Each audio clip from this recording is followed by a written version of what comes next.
दोस्तों नमस्कार। झारखंडी ट्रेडर के यूट्यूब चैनल में आपका फिर से स्वागत है। 16 नवंबर 2023 के लिए बैंक निफ्टी निफ्टी और निफ्टी फाइनेंशियल सर्विसेज का एनालिसिस वीडियो है यह। और इसमें हम लोग तीनों इंडिसेस पर एनालिसिस करने वाले हैं। ये वीडियो 3 पार्ट में होने वाला है। पहले पार्ट में हम लोग यह देखने वाले हैं कि पिछले दिनों के दिए गए डिमांड जोन और सप्लाई जोन पर मार्केट ने कैसे रिएक्ट किया है। वीडियो के दूसरे पार्ट में हम लोग कल के लिए यानी 16 नवंबर 2023 के लिए हमारा डिमांड जोन और सप्लाई जोन कहाँ-कहाँ निकल कर आ रहा है वो देख लेंगे। और वीडियो के तीसरे पार्ट में हम लोग उस डिमांड जोन और सप्लाई जोन पर हमारा ट्रेड प्लान क्या होगा इसको समझ लेंगे। तो दोस्तों चलिए चलते हैं वीडियो के पहले पार्ट में और यह देखते हैं कि पिछले दिनों दिए गए डिमांड जोन और सप्लाई जोन पर मार्केट ने कैसे कामकाज किया है।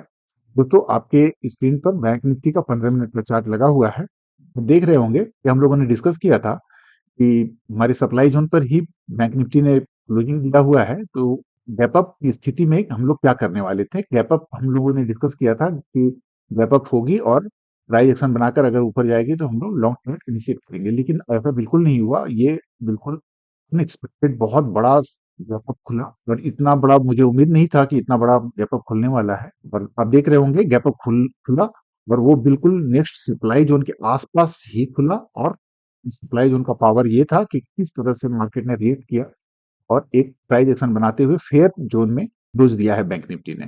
ये जो आप देख रहे हैं सप्लाई जोन का पावर, ये तो आप लोग को लेवल दिया ही गया था सप्लाई जोन का। और वहां पे खुलने के बाद किस तरह से रिएक्शन हुआ है इसे समझने की जरूरत है। और देख रहे होंगे प्राइस बिल्कुल फेयर जोन में बंद हुई है।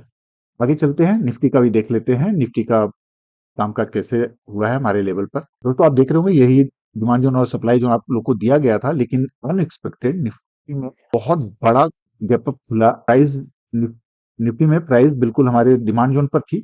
हम लोगों को उम्मीद था कि गैप खुलकर वो ऊपर की ओर जाएगी, लेकिन हमारे एनालिसिस को बिल्कुल गलत साबित करते हुए बहुत बड़ा सा गैप अप खुला। और यहाँ पे हम लोग, मेरे लिए तो कोई ट्रेड नहीं था क्योंकि इतना बड़ा गैप अप का एक्सपेक्टेशन नहीं था, पहला चीज। और दूसरा चीज, गैप अप खुलने के बाद फिर से हम लोग डिमांड जोन और सप्लाई जोन का मार्किंग करना होता है, जो कि चलते हुए मार्केट में बहुत मुश्किल पड़ता है मुझे। और फिर भी लेकिन देखिए एक सप्लाई जोन से रेट करती है, दूसरे जोन तक आती है, फिर एक ऊपर की ओर रैली देती है, प्राइसिंग बनाते हुए ऊपर जा रही है। फिर निफ्टी में भी देख लेते हैं क्या किस तरह से कामकाज हुआ है। फिर निफ्टी में आप देख रहे होंगे कि डिमांड जोन पर प्राइस बंद हुई थी, लेकिन गैप अप भी खुला तो इतना बड़ा खुला कि पहले सप्लाई जोन को बिल्कुल तोड़ते हुए ऊपर की ओर खुला, प्राइस एक्शन बनाते हुए नीचे आया, फिर से ऊपर जाने की कोशिश किया लेकिन सक्सेस नहीं मिला।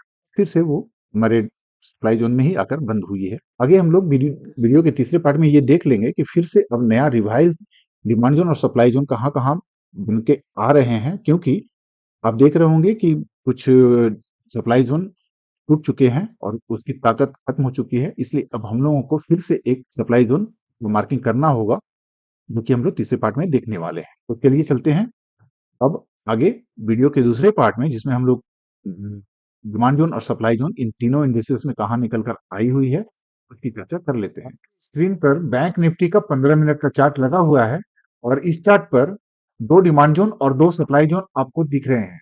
आपकी जानकारी के लिए बता दूं कि डिमांड जोन और सप्लाई जोन का मार्किंग हम लोगों ने 1 घंटे के टाइम फ्रेम में किया हुआ है, जबकि आपकी सुविधा के लिए 15 मिनट का बैंक निफ्टी का चार्ट आपके स्क्रीन पर लगा हुआ है। करंट मार्केट प्राइस से दूर का डिमांड जोन 43,506 से 43,643 के बीच में है, जबकि करंट मार्केट प्राइस से नजदीक का डिमांड जोन 43,850 से 43,972 के बीच में दिख रहा है।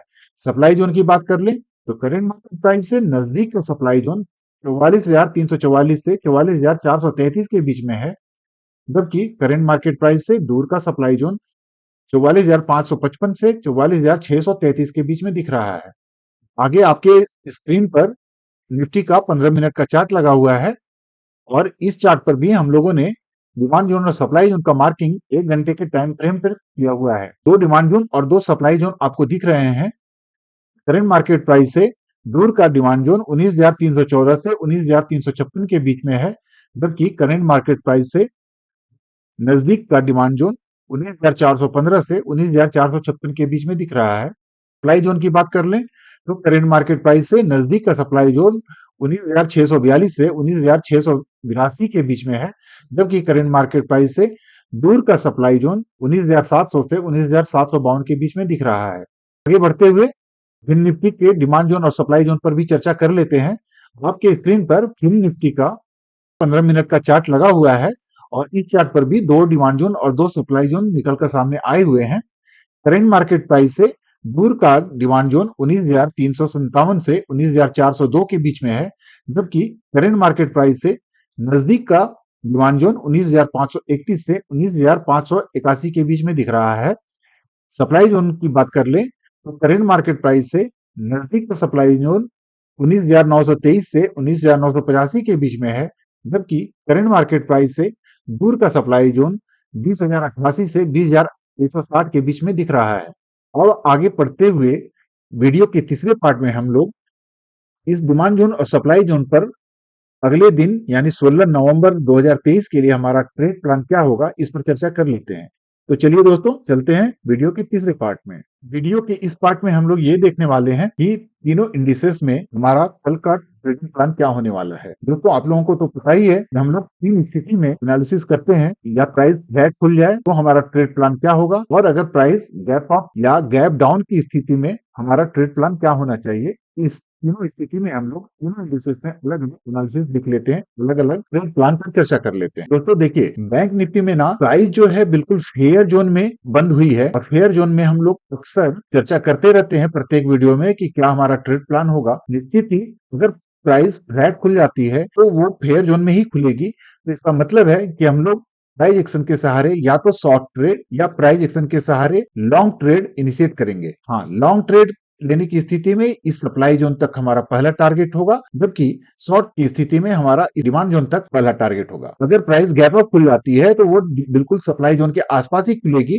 निश्चित ही है कि रिएक्शन होना चाहिए, और उस स्थिति में प्राइस एक्शन बनाकर अगर प्राइस नीचे की ओर आती है, डिमांड जोन की तरफ आती है, तो हम लोग प्रत्येक रिट्रेसमेंट को शॉर्ट ट्रेड इनिशिएट करेंगे और शॉर्ट अपॉर्चुनिटी ढूंढेंगे। अगर गैप अप होकर प्राइस धीरे धीरे इस सप्लाई जोन को तोड़ती हुई ऊपर की ओर जाती है, तो हम लोग फिर प्राइस एक्शन के सहारे नेक्स्ट सप्लाई जोन तक के लिए लॉन्ग ट्रेड लेने वाले हैं, और प्रत्येक रिट्रेसमेंट पर प्राइस एक्शन का सहारा लेंगे और प्रत्येक रिट्रेसमेंट पर लॉन्ग ट्रेड इनिशिएट करेंगे। अगर प्राइस गैप डाउन खुल जाती है, थोड़ी बहुत गैप डाउन खुल जाती है, तो हम लोगों को थोड़ा सा इंतजार कर लेना चाहिए कि वो डिमांड जोन तक पहुंच जाए। उसके बाद हम लोग लॉन्ग अपॉर्चुनिटी देखेंगे प्राइस एक्शन के सहारे। अगर प्राइस छोटा मोटा गैप डाउन खुलकर वहीं से रिएक्ट करके ऊपर जाने लगती है, तो वो फिर से फेयर प्राइस में पहुंच जाएगी, फेयर जोन में पहुंच जाएगी, और फेयर जोन में हमारा ट्रेड प्लान बिल्कुल सिंपल होता है, या तो लॉन्ग ट्रेड या तो शॉर्ट ट्रेड। जिधर भी प्राइस जा रही होगी, हम लोग रिट्रेसमेंट के सहारे लॉन्ग या शॉर्ट ट्रेड इनिशिएट करेंगे। आगे बढ़ते हुए निफ्टी में हम लोग देख लेते हैं हमारा ट्रेड प्लान क्या होने वाला है।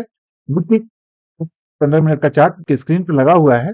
दोस्तों, आप देख रहे होंगे कि पहली बार डिमांड जोन और सप्लाई जोन के बीच में काफी बड़ा अंतर दिख रहा है, और इस बीच में कोई भी जोन नहीं है, जबकि प्राइस जो है हमारे सप्लाई जोन में चल रही है, और जस्ट इसके ऊपर एक और भी सप्लाई जोन बना हुआ है। इसका मतलब है कि प्राइस यहाँ से रिजेक्ट होनी चाहिए, और प्राइस नीचे धीरे धीरे करके प्राइस एक्शन बनाकर आनी चाहिए। और निश्चित ही हमारा ट्रेड प्लान ये होने वाला है कि अगर प्राइस फ्लैट खुल जाती है, तो प्राइस एक्शन बनाकर अगर ऊपर निकलना चाहती है, तो हमें ट्रेड को अवॉइड करना पड़ेगा, क्योंकि जस्ट उसके ऊपर ही एक सप्लाई जोन है।